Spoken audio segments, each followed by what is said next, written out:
Hi friends, ఈరోజు వీడియోలో నేను మీకు మరికొన్ని ఈ యొక్క విషయాలకు సంబంధించినటువంటి వాపు నివారణ మార్గాలని తెలియజేస్తాను. ఇంతకుముందు వీడియోస్లో నేను చాలా విషయాల్ని తెలియజేశాను. దీనికి సంబంధించినటువంటివి వాటిని కూడా చూడండి. వాటిని చూడడం ద్వారా మీకు ఏది వీలుగా ఉంటుందో ఆ వాపు తగ్గించుకోవడానికి, ఆ సమస్యను నివారించుకోవడానికి ఆ వీలైన మార్గాన్ని ఆశ్రయించండి. మీకు అందుబాటులో ఉండేదాన్ని మాత్రమే ఆశ్రయించండి. అలా ఆశ్రయించి దాన్ని నివారించుకోండి. దాంట్లో మీకు చాలా తేలికైన మార్గాలు ఎక్కువగా చెప్పాను. ఒకటి కాకపోతే మరొక దాన్ని ఆశ్రయించండి. ఎందుకంటే అవి పైపూతగా ప్రయోగించేటివి కనుక మీకు పెద్ద సమస్యనైతే తెచ్చిపెట్టవు. ఈ రోజు చూసినట్లయితే ఈ రోజు నివారణ మార్గంలో నేతి కానగ వేరును కడుగు నీటితో నూరి పైన వేసి కట్టు కట్టినట్లయితే ఈ యొక్క బీజ సమస్య ఎక్కడైతే ఉందో ఆ వాపు సమస్య ఉన్న చోట కనుక వేసి కట్టు కట్టినట్లయితే ఆ సమస్య నివారింపబడుతుంది. అలాగే మరొక విధానాన్ని చూసినట్లయితే మీరు గమనించవచ్చు, ఈ సమస్య అనేటటువంటిది సెగ రోగం, అంటే వేడి ఎక్కువగా ఉన్నవారు ఒంటిలో ఈ ఒంటికి ఇంకినప్పుడు ఈ సెగ రోగము, ఈ వృషణాల వాపు కూడా వస్తూ ఉంటుంది అనమాట. అలాంటి వారు ఏం చేయవలసి ఉంటుందంటే వావిలి పచ్చి ఆకులు, ఈ వావిలి ఆకులకు ఉండే ప్రత్యేకత,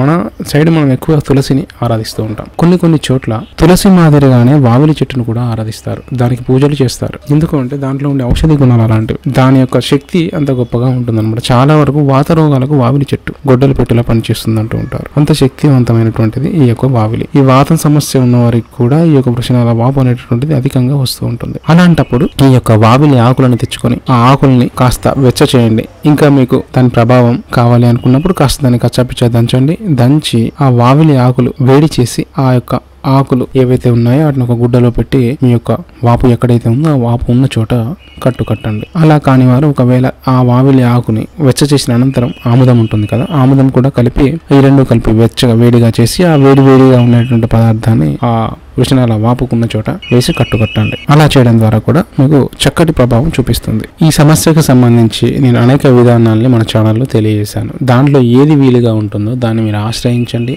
దాన్ని ఉపయోగించుకొని నివారించుకోండి. అలాగే మరొక వీడియోలో నేను మీకు మరొక టాపిక్తో మరికొన్ని సమస్యలు నివారించుకోవడం కోసం చక్కటి విధానాన్ని తెలియజేస్తాను. ఈ వీడియో మీకు నచ్చినట్లయితే ఖచ్చితంగా లైక్ చేయండి. మరోసారి మన ఛానల్ని చూస్తూ ఉన్నట్లయితే కింద కనిపించే సబ్స్క్రైబ్ బటన్ ప్రెస్ చేసి పక్కన కనిపించే బెల్ ఐకాన్ కూడా క్లిక్ చేయండి.